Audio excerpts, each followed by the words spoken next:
so we survived 100 days in lockdown. Can you believe it? Barely. I know.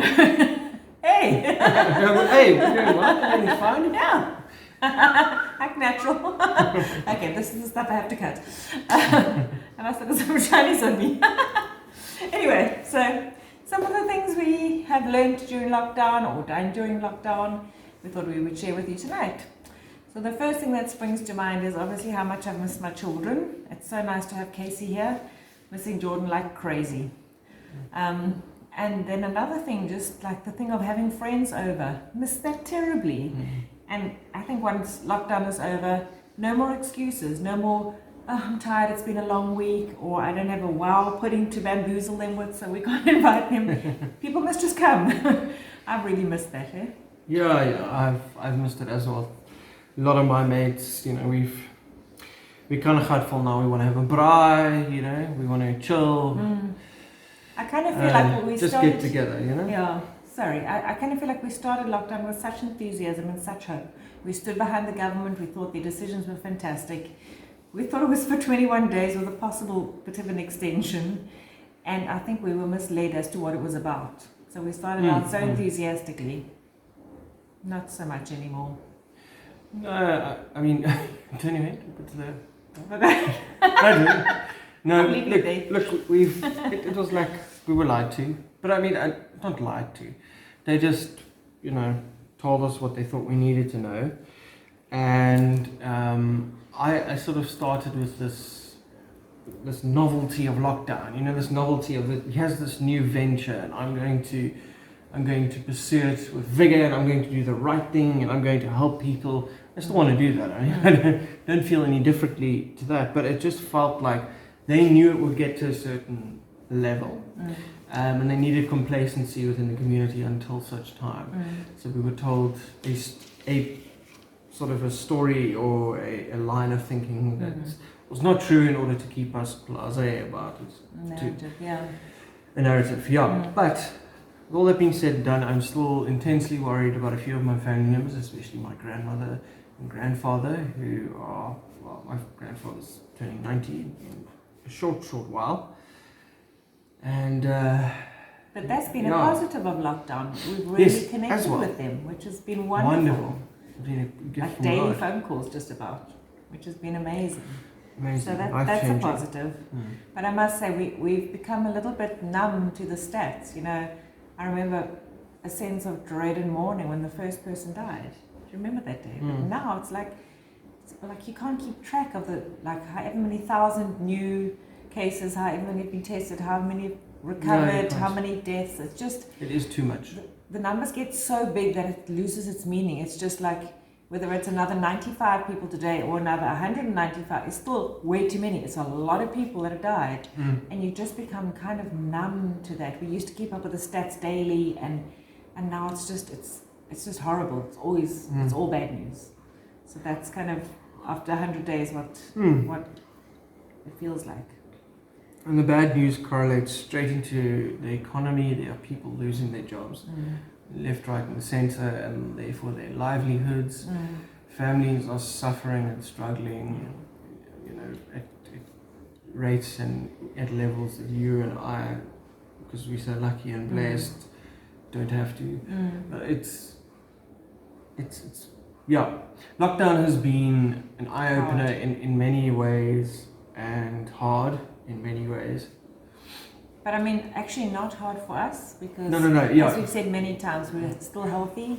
We've got food, we've got enough money, we've got a home, we've got love. So it hasn't been hard for us. I've started a story channel for the kiddies in my class who I can't read stories to. I now read and put on a YouTube channel called Storytime with Teacher Linda. So I've kind of kept up with them that way. And I've done 2 silly lockdown parodies. The Friends one and the Summer of Quarantine and the Friends one. So that was fun. And have painted a whole bunch of pictures. Beautifully talented woman I have. No, had fun because I've had time. You're going to edit them in right after this. They are beautiful. You know what I'm going to edit in? The masks. We now have a sizable collection of masks. I mean, whoever thought one of the things you'd have to check before you left home? You got your wallet, got your keys, got your mask. Like we're a superhero family. So, but remember the first mask was like a t-shirt that I'd cut the sleeves off and made a thing and put like wet wipes in between and then I now even have a shiny bling mask and a Springbok supporters mask and I've just ordered Liverpool, yay, we are the champions mask. I've got a buff, I've got so many masks. Yeah, I still prefer, out of all the masks I've got, and the buff being the most expensive, which is about 400 Rand, the cheapest being the one I wear almost every day, 15 Rand a mask. There's disposable ones. Not the most comfortable. Most comfortable, most convenient. But I'm definitely going to edit in all a photo of all of our different masks. It's quite insane. And we will find our shopping. Oh, and a shield, of course. Oh, and yeah, a shield in the wind. Remember, I did it so you don't have to. Do not walk with your shield on if it's windy. Your shield does not stay on. Just like buffets up against your nose the whole time. It's insane.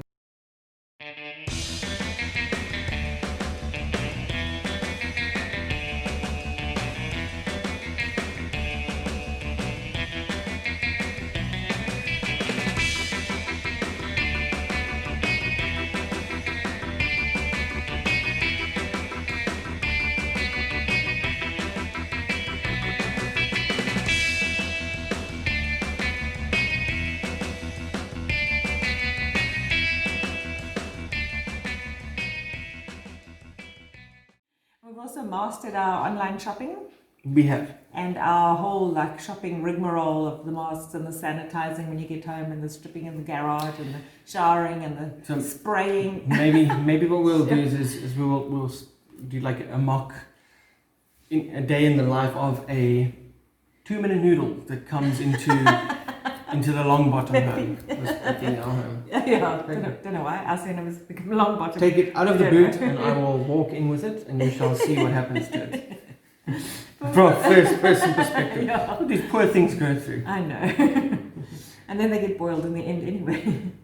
But we've also learned, like, you know, when you go to the shop, the social distancing, stand on your line, don't go too close to the people around you, have your temperature taken as you walk into shop. But there's people that stop hearing, they don't even know what it says anymore. No, they always tell you. No, but in front of me today in the Pick and Pay clothing store in Willowbridge, so the lady did it and it was 26.8. So it was wrong. Yeah. It was very low on the lady in front of me. Sure. 26.8 and she looked at it and went, well, it's not high.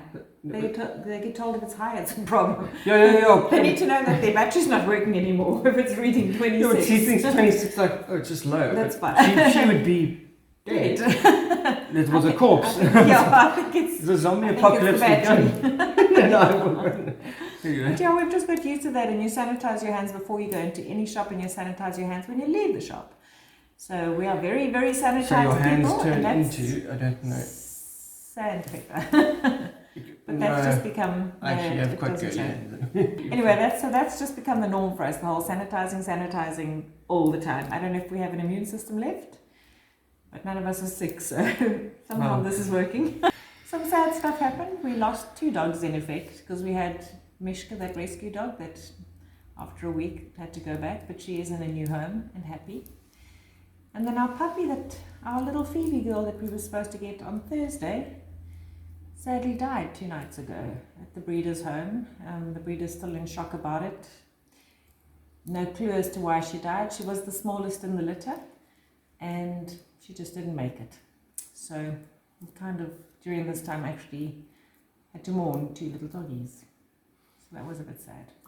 And then another thing that surprised me during these 100 days of lockdown is how quickly people buy into ridiculous conspiracy theories. And I'm talking about people I know and who I expect better from. I'm on Facebook a lot, and Facebook is full of these ridiculous conspiracy theories. And people buy into them, like the whole, 5G cell phone tower causing corona, and even though coronavirus was around at the turn of the century in the form of the Spanish flu, there was a coronavirus. And how evil Bill Gates is, because he must have brought it to South Africa because he was here just before the virus hit South Africa. And just utter rubbish, and people get on their high horses and they all forward these things as if it's now fact that's being stated. It's quite insane. That's blown my mind. I imagined there would be a slightly better level of understanding of what a virus is and how it spreads and how we can combat it. But no. I wasn't too Not surprised. at all. I've dealt with those type of like, you know, I've been looking into like new age thinking and a lot of hocus pocus thinking for quite some time. Yeah. In fact, what I call it, woo woo. Yeah, woo woo. And there is so much woo woo out there that you wonder like, is woo woo the actual normal? And like, we're the exception. And thinking about something, you know, scientifically, you know, through objective tests and various the scientific method, coming to a conclusion is that the wrong way to do it. And we actually are in the wrong. Maybe the insane ones. I could just put like a crystal on you and I can heal your tendons. Maybe. No, There's nothing no. wrong with my tendons, but thank you very much. Exactly, because I've had a crystal on your arm the whole time. Is that what it was? Yeah, you didn't even know about it. This is not a crystal, this is a piece of confetti.